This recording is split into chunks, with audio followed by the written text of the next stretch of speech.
ಗಣಪನೇ ಗಣೇಶ ಗುರು ಬ್ರಹ್ಮ ಗುರು ವಿಷ್ಣು ಗುರುದೇವೋ ಮಹೇಶ್ವರ ಗುರು ಸಾಕ್ಷಾತ್ பரபிரம்மம் தஸ்மை ஸ்ரீ குருவே நமக. ஹரஹர சங்கர ஜெய ஜெய சங்கர, ஹரஹர சங்கர ஜெய ஜெய சங்கர. இன்றைக்கும் பெரியவாளோட கதை தான் ஒன்று சொல்ல போகிறேன். ரொம்ப நல்ல கதை, ஒவ்வொருத்தரும் கேட்க வேண்டிய கதை. அவ்வளவு நல்ல கதை இது. நாம் எதுக்கு கோவிலுக்கு போகிறோம்? இன்றைக்கி கோவிலுக்கு போகிறவாளோட வழக்கமே ரொம்ப குறைஞ்சி போயிடுது. ஏதாவது திருவிழா இல்லை ஏதாவது பண்டிகை, குழந்தைகளுக்கு பிறந்த நாள், கல்யாண நாள் அப்படின்னா தான் நம்மளாம் கோவிலுக்கு போகிறோம். மோஸ்ட்லி கோவிலுக்கு போகிறது இல்லை. ஆஃபீஸ் போய்ட்டு ராத்திரி வேற கோவிலுக்கு போகிறது இல்லை. யாருமே கோவிலுக்கு போகிறது இல்லை. இம்பார்ட்டண்ட்டுன்னா தான் கோவிலுக்கு போகிறா. தினமும் கோவிலுக்கு போகிறதோட அவசியம் என்ன? எதுக்கு தினம் கோவிலுக்கு போகணும்? அதை பற்றி பெரியவா சொல்லியிருக்கார். 1957-58 அவர் சொல்லியிருக்கார். என்ன சொல்லியிருக்கார் பார்க்கலாம். கோவிலுக்கு நாம் தினம் போகும் வேணுமா வேண்டாமா அப்படின்னு பலருக்கு சந்தேகம் இருக்குது. கோவிலுக்கு போக வேண்டியது ரொம்ப அவசியம். ஏன் தெரியுமா? அந்த காலத்தில் கோவிலில் உச்சிகால மணி ஓசையோ இல்லை அர்த்தஜாம மணி ஓசையோ கேட்டதுக்கு அப்புறம்தான் மத்தியான சாப்பாடு, ராத்திரி சாப்பாடே சாப்பிட்டுன்னு இருந்தா. ஏன் நம்மெல்லாம் சாப்பிட்றோம், ஈஸ்வரனுக்கு நெய்வேத்தியம் சரியாக நடக்க வேண்டாமா? நாம் எல்லோரும் கோவிலுக்கு போகலேன்னாக்க அங்கே ஒன்றும் சரியாக நடக்காது. பூஜை, நெய்வேத்தியம் எதுவுமே சரியாக நடக்காது. அதெல்லாம் நடக்கிறதான்னு பார்க்கறதுக்காகவே கோவிலுக்கு போகணும். நான் ஏன் கோவிலுக்கு போகிறேன் தெரியுமா? நான் வரேன்னு சொல்லிட்டுன்னு மெனக்கெட்டு கோவிலை சுத்தமாக வைக்கிறேன். அப்புறம் அழிக்கேறி பிசுக்கு பிடிச்சிருக்கிற விளக்கெல்லாம் பளிச்சுன்னு தொடச்சி தீபம் ஏற்றுறா. அன்றைக்கி பிரகாசமாக விளக்கு எரிஞ்சின்னு இருக்குன்னா ஜோராக. இதுக்காகவாவது கோவிலுக்கு போக வேண்டியிருக்கு நீக்கு அப்படின்னு பெரியவா சொல்கிறார்.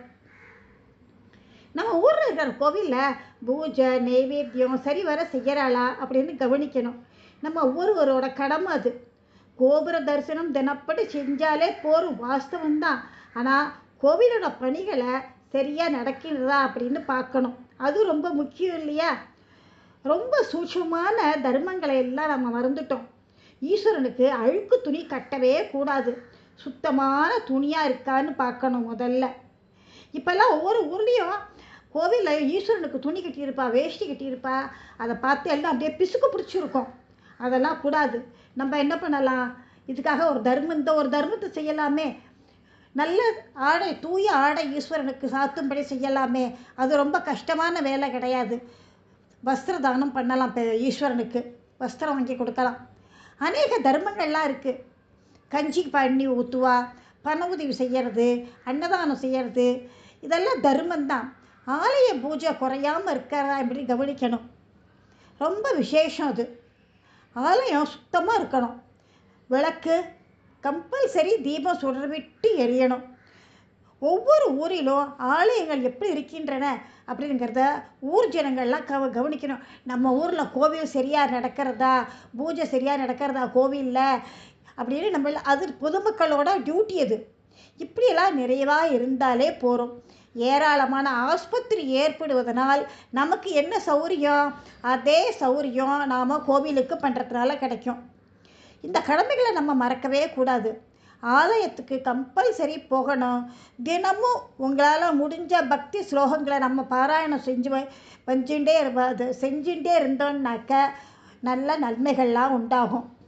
இது நான் சொல்லலை, மகாபெரிவா சொல்கிறார் இதெல்லாம். அப்புறம் அவர் சொல்லியிருக்கார், ஒவ்வொரு கிராமத்திலும் தீபமே ஏற்ற முடியாமல் இருக்கின்ற ஆலயத்துக்கு திருப்பணிகள்லாம் தடைபட்டு போய் கிடக்கு. ஆலயத்துக்கு நம்மாலான உதவிகளை செஞ்சாக்க மகாபெரிவாளோட திருவாக்கை நம்ம பின்பற்றி நடக்கிறோம் அப்படின்னு ஆகும். அவரோட அனுகிரகமும் இதனால் அவரோட அனுகிரகமும் நமக்கு கிடைக்கும்.